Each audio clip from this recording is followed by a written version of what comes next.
김용판 서울청장이 전화를 직접 하셨고요. 통화를 해서는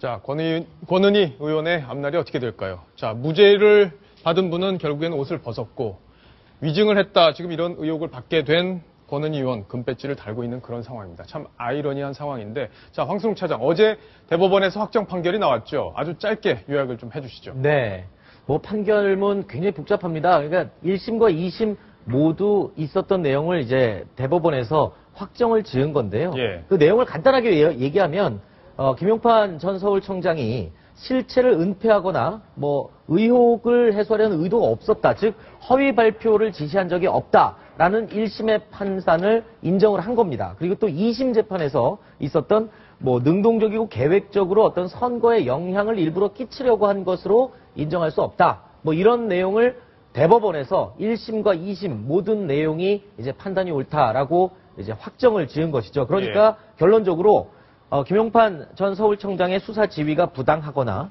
어떤 선거에 영향을 끼치려는 의도가 아니라고 법원이 제대로 판단을 하게 된 겁니다. 예. 자, 그러면 김태현 변호사께 짧게 좀 질문을 드릴게요.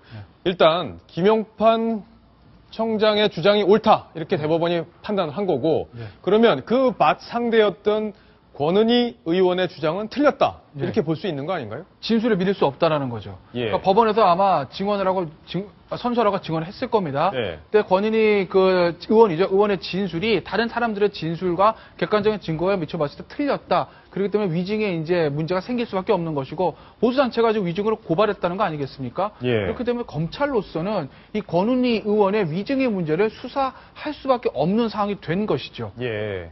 자, 여기 보면 김용판 서울청장이 인터뷰를 했는데 정말 분노가 끌어오르는 그런 말이었습니다. 자, 세상 사는 인과응보다 권은희 의원은 심판받게 될 거다. 권 의원을 공천하는 걸 보고 새정치연합이 1, 2심 판결문을 보지도 않고 악수를 둔다고 생각했다. 자, 박성훈 노수리원. 네. 자, 지금 1, 2심 판결에서는 어쨌든 김용판 청장의 말이 옳다 이렇게 했는데 네. 야당이 공천을 했어요. 네. 그죠? 네네. 이 상황을 어떻게 봐야 되는 건가요? 그렇습니다. 먼저 이 판결에 대해서 김용판 전 청장의 무죄 확정 판결에 대해서 새누리당은 어쨌든 사법부 판결을 존중한다. 최소한 이런 정도의 논평은 냈어야 마땅하다고 봅니다. 새정치연합이요? 예. 예. 그런데 실제로 뭐 사법정의가 죽었다라든지 이런 식으로 어떤 대법원의 판결 자체를 마치 인정하지 못하는 듯한 이러한 입장을 보였는데, 자, 지금 말씀하신 것처럼 공천을 봅시다. 지난 공천이 어떻게 이루어졌습니까? 권은희라는 분이 광주의 국회의원이 된 것은 그 당시에 우리가 잘 알듯이 기동민 후보, 예. 그다음에 천정배 후보, 이런 분들을 막 차출하고 이러저러한 핑계로 룰을 대서 다 준비하고 있던 사람들 못하게 하고 느닷없이 권은희 후보를 갖다가 낙하산 공천했지 않습니까? 전략공천이라고 했죠. 예, 전략공천이라는 이름 아래 사실 낙하산하면서 결국은 김용판 저 사건을 갖다가 이슈화 만들어서 어떤 당시 대선에 마치 부정한 것이 있었던 것처럼 어떤 정치 사건화하면서 그것에 기여한 권은희를 바로 대가 공천하는 꼼수 공천을 했다. 예. 이런 비판을 당내에서까지 받아가지고 지난 730 재보선 대표한 거 아닙니까? 그랬죠. 그랬으면 지금 당시에 대해서 우선 아마 안철수 김한길 공동대표뿐만 아니라 당시 공동대표뿐만 아니라 당 지도부가 이러한 사법부의 판결에 대해서 정말 겸허히 받아들이고 앞으로 어떻게 할 것인지 대책을 논의해도 모자랄 마당에 정말 사법부를 부인하는 듯한 이러한 태도는 공당으로서 상당히 실망스러운. 자, 권은희 의원이 어떤 반응을 보였는지도 궁금한데 법원 판결에 대해서 오늘 아침에 이렇게 이야기했습니다. 최종심이 끝났다라는 그런 판단에 허탈하고 그리고 그 내용에 참담하고 그랬습니다. 도대체 왜 사법부가 이렇게 무책임한 판단을 했는지 또 정말 답답했습니다. 자, 지금 본인이 잘못을 했다는 건 인정은 안 하는 그런 내용인데 어떻게 보셨어요, 김태현 변호사? 참담을 하겠죠. 본인이 이제 위증으로 수사받게 됐으니까 당연히 참담을 할 텐데 그 권은희 수사과장도 법조인 아닙니까? 변호사 출신인데 이 사건은요. 권은희 의원 말고 나머지 모든 증인들은 권은희 의원 진술이 틀렸다고 하거든요. 예. 이거는 권은희 의원 남편이 판사를 하더라도 권은희 의원 말이 맞다 할 수가 없는 사건입니다. 남편이 하더라도. 그럼요. 왜냐하면 권은희 의원 말만 있고 나머지 모든 사람들이 그 사람들은 다 공통점 없는 사람들이에요.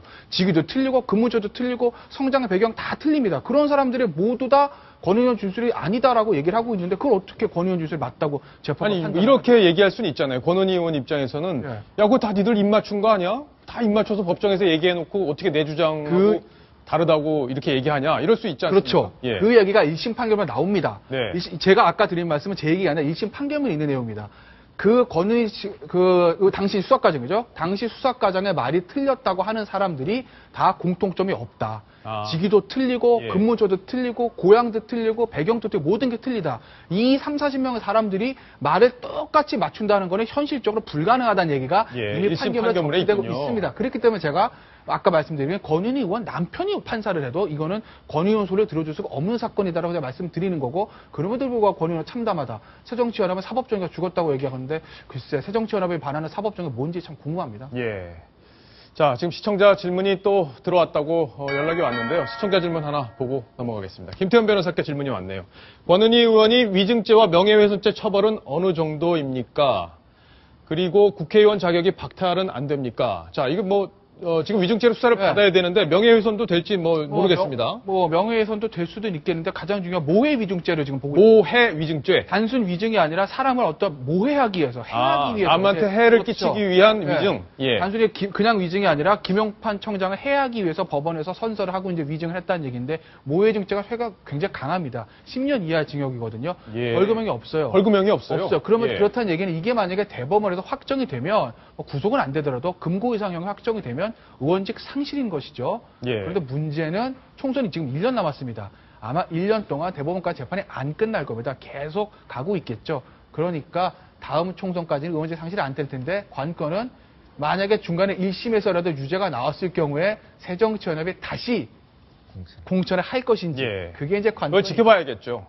자, 국민을 어떻게 생각하는지 아마 거기서 잘 드러날 것 같습니다. 황순욱 차장. 네. 좀 수사는 진행이 됩니까? 위증죄? 물론 수사 진행되고 있습니다. 그 예. 보수단체, 지난해 보수단체가 지금 위증죄에 대해서, 권은희 의원에 대한 고발을 접수를 했습니다. 그래서 이에 대해서 지금 수사는 진행되고 있으니까요. 결과는 곧 나올 겁니다. 예. 자, 수사가 진행되는 이야기 저희가 면밀하게 체크를 해서 계속 보도를 해드리겠습니다. 자, 이번 소식 마무리합니다.